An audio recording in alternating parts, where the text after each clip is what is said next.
Hello there, we've made it. It's the end of 2023 and it's also been 1 year since I've started this YouTube channel.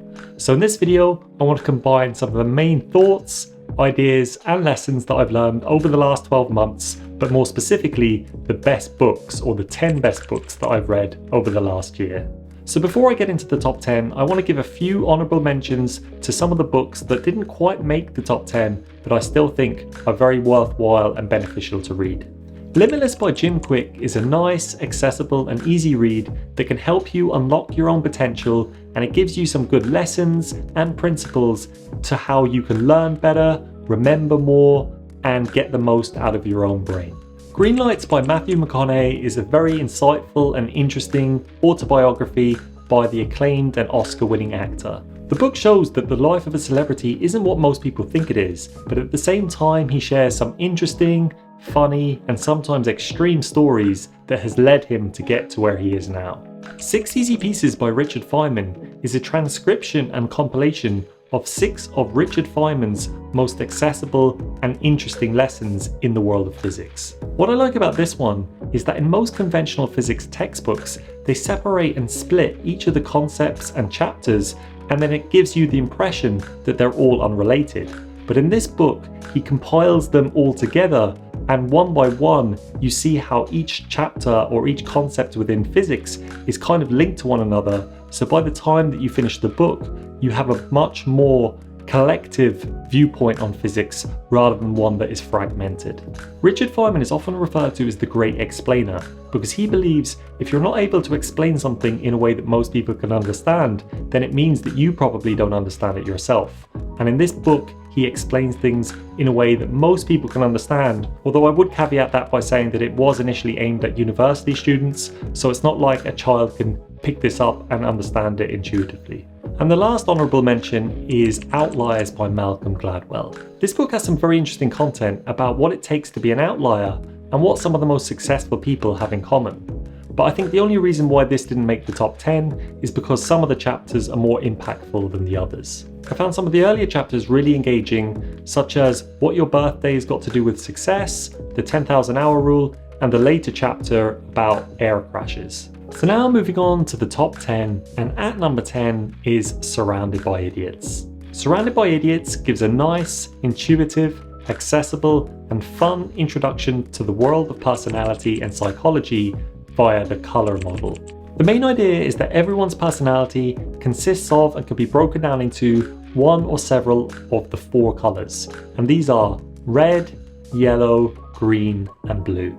Understanding these colours not only helps you understand your own personality more, but also the personality of others, and this can have very strong impact in the world of your career, but also your own personal relationships. Interestingly, at the time of recording this, my most watched video on this channel is the one that covers this particular concept and this particular book.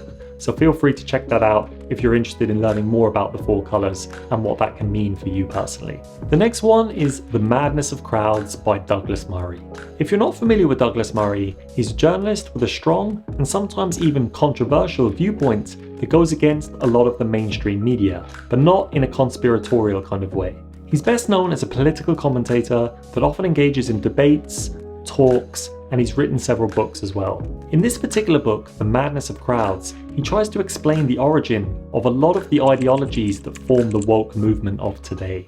He breaks things down into their own sub-movements where each one gets its own chapter, and they are race, sex or womanhood, sexuality or being gay, and the whole transgender movement. On the political spectrum, Douglas himself tends to be more right of centre, but I think he does a very good job of giving a very balanced overview of each of these movements, and that also takes into account that he himself is actually gay. He makes the very important point that each of these movements started off as a very honourable and necessary cause that aimed to fix some kind of injustice. A classic example of this is the movement that aimed to resolve racism in the Western world, and this was most notable through Martin Luther King. He made it very clear that the world we should be aiming for is one where people are not judged based on the colour of their skin. But then Douglas goes on to explain that what's happened in modern society is there's been an overcorrection, In other words, some people believe that it's no longer sufficient to be equal across all races, but instead, the races that were deemed as being the oppressors now deserves to be the oppressed. So these days, some of the biggest proponents of some of these causes, such as anti-racism, are actually using racism as a weapon to aid their own cause. And this is often the case in the other ideologies too. And even though the vast majority of people are well-intentioned and mean well, they often lose sight of the mission that they're aiming to help. I think one of the main takeaways here is to not be blinded by ideology, since a movement without a clear, well-defined, and genuine end goal always leads to extremism and depravity. And moving on to number 8 is Essentialism by Greg McKeown. This is another accessible and easy read, and the central idea is that in order to be able to thrive in the modern world, you need to be able to prioritize things and cut out the things that don't truly matter.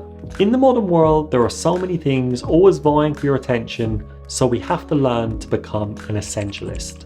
This book really helps because it gives us systematic approaches to cutting out the junk and focus on your true priorities. I think one of the biggest takeaways here is that almost everything in life is non-essential, and if we don't focus on our own priorities, then someone else will. At number 7 is The Evolution of Desire by David Buss. I'm now nearly 50 videos into this channel, but one of the main topics that I've been covering consistently is that of dating and relationships. And this book brings together a lot of those concepts into one accessible package. This book primarily focuses on the evolutionary psychology of mating and attraction. And in the last 2 videos that I've actually made, I cover some of these topics broken down by what men tend to go for in a woman and what women tend to go for in a guy. So feel free to check that out if you're interested in learning about this in more detail. I think one of the main takeaways of this book is that men and women are inherently different, both in terms of what they prioritize in a partner and how they operate within a relationship.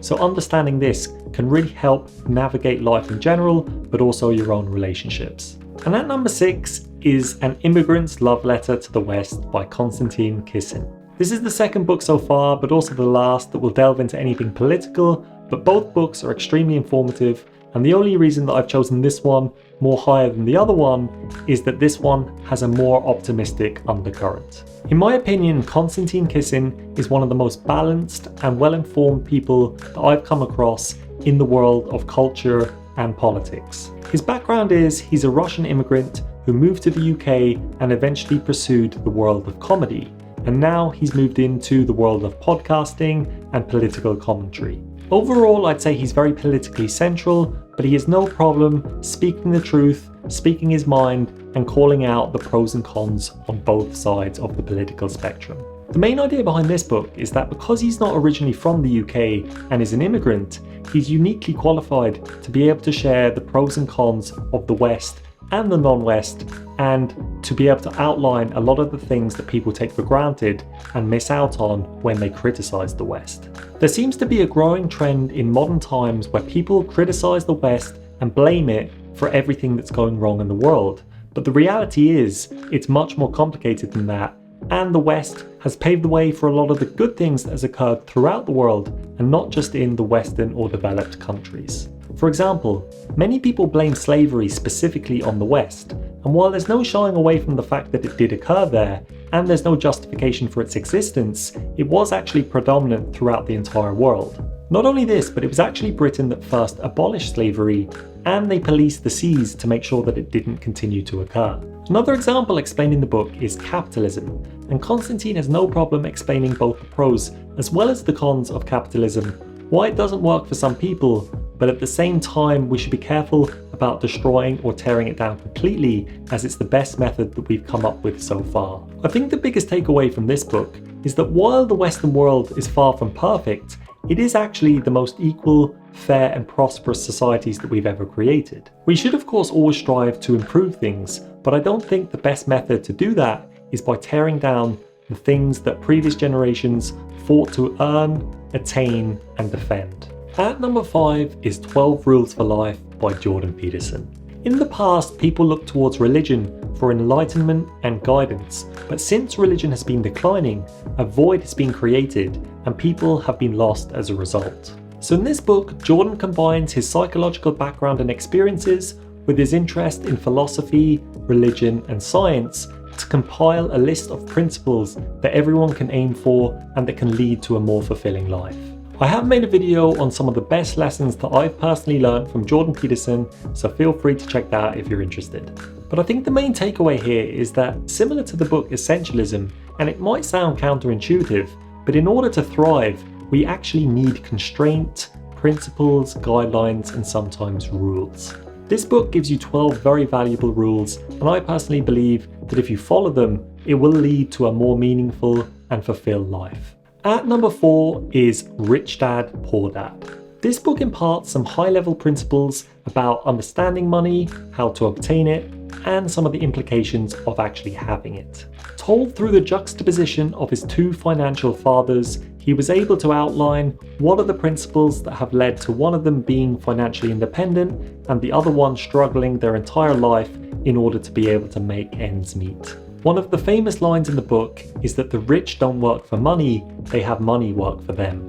And just by understanding some of the core concepts of this book, I honestly believe it can give you that kind of financial understanding that can make your financial decision making a lot more easy and beneficial in the long run. I think the main takeaway from this book is that having basic financial literacy can be the difference between you struggling financially your entire life or having the tools and the ability to make the decisions and live the life that you want to live. And this book is the first step in that journey. And at number 3 is the book The Ape That Understood the Universe. This book opens with a really interesting thought experiment, which is, if an alien that is completely different to a human came to this planet purely with the purposes of being a scientist, observing the human race, and then reporting it back to their own species, what kind of observations and conclusions would they come to? So using the tools of evolutionary biology and psychology, he explains things such as sex differences, mating strategies, child-rearing strategies, and some of the main things in the cultural space that has led to the world that we currently live in. One of the interesting concepts here is the idea of memetics. And if we think of the word genetics referring to genes, then memetics refers to memes. When it comes to genetics, we often use the phrase survival of the fittest because the best genes tend to survive and perpetuate themselves to future generations. But what's actually true is that the same happens for memes as well. And the strongest memes tend to survive and continue on. And we only have to look in modern culture to see that this is true. After reading this book, you might find that you see the world in a whole new light, and you can see some of the things that people take for granted is actually a result of both genetics and memetics. And that number 2 is Sapiens. So if the last book, The Ape That Understood the Universe, takes a more evolutionary biology and psychology route to understanding the world, the universe and history, then this book takes a more traditional historical path through that same idea.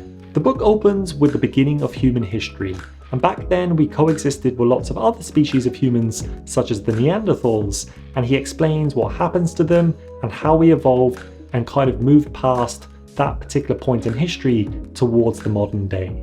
In a sense, this book paints a picture of the entire history of the human race, back from where it started, through various revolutions such as the cognitive revolution, the agricultural revolution, and the scientific revolution, and each of these, what actually happened, why they led to what they did, and how that brought us to where we are today. Although it is high level and it does go through things fairly quickly because the time frame is so wide, I think in a way this is the history book that everyone needs to read because you get a broad overview of the entire world of human history rather than focusing on very small micro moments.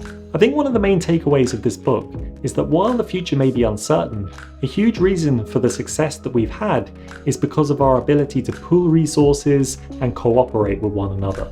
On our own, we're relatively simple animals or apes, but when we're able to share intelligence and pass it down to future generations, we see a huge shift in how most animals and species operate and how humans have been able to thrive.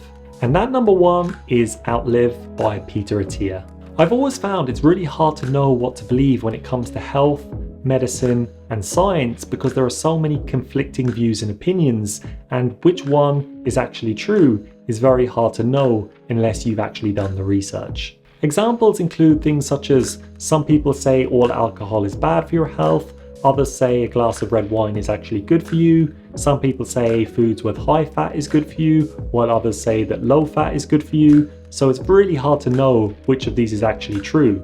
And this particular book, Outlive, is, in my opinion, the go-to source for personal health. It's the definitive book on longevity. It explains how your body operates from lots of different perspectives, and if you follow the advice, you're able to live a long, healthy, and fulfilling life. The main idea is that for most people today, barring a freak accident, the most likely cause of your own death will be one of 4 chronic conditions. He refers to these conditions as the 4 horsemen, and they are cancer, heart disease, type 2 diabetes, or any neurodegenerative diseases such as Alzheimer's or dementia. The thing I like about the book is that he not only explains what each of these 4 conditions are, how they operate, and how you can prevent them, but also, by following some of the steps, not only do you have to tackle each one individually, but often they have the same root cause, which is metabolic disorder or dysfunction. And if you're able to prevent or tackle that, then you're able to avoid or massively reduce your chances of getting any of those 4 horsemen. I've done a video on this particular book and concept, so if you're interested, feel free to check out the link up above or down below, and you will learn more about this topic in more detail. So overall, I'd say 2023 was a really good year for me personally, for this YouTube channel, and in terms of the bulk of the reading that I've mentioned in this video. I'd be very interested to know what were the best books that you've read this year, so feel free to leave some of your suggestions down below in the comments. I'll definitely check them out, or if you agree or disagree with any of the books that I've mentioned in this video. So apart from that, I hope you had a good Christmas. I wish you a very happy new year. I've got some pretty big plans for this channel next year, so if you'd like to support, feel free to like or subscribe. I really appreciate it, and I'll see you next year.